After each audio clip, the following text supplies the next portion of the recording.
Kasan KSU East Yantahil District Unit kakentu ya sarkar jela man penstat no ya gajeng tray ya surok National Highway 6 masuk kali kawan kipat ba kerwo khabar manafa ada ujung sekretari jeng keseng ubak KSU Chang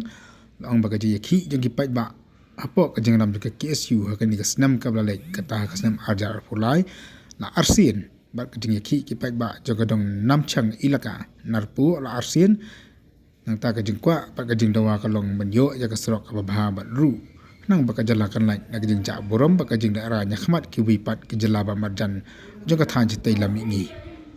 kaseng kalong shushu kipat ba nalor bagadap jed ya kinong mikmat penban kihapan papli ban mi sasurok ban ong gidawa ya kahok kajeng ro bakajeng sungu kalai kipat ba penong jeng yaki ong kaseng kaseng kenturu ya ke sarkar ban pentrai hok ya kapisa balamang nagamtakan dia ke surok ba kaseng kong kapisa kawan nang nono nakaliang jo kaseng kimtip handai kikwa ya ke surok bakan bha kaseng kenturu ya ke sarkar kum kajeng ajeng bot ande ya kajeng maramat ka bakerki ni ka emergency repair iki katukan ni teli kijeng kieng ki belajan tua bat kunno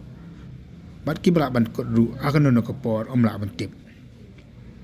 kaseng ko ang bagajeng long jeng ki jengking kala ima shisha ban pait bat ban ya limba kini ki jengking ru kralong bat babu apreng jong kajeng ma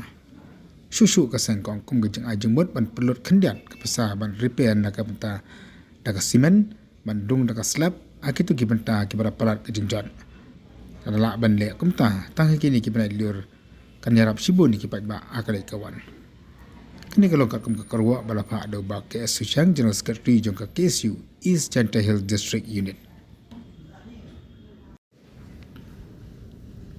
Laban kedawang ni mana kaliang jong ka Ministry of Road and Highways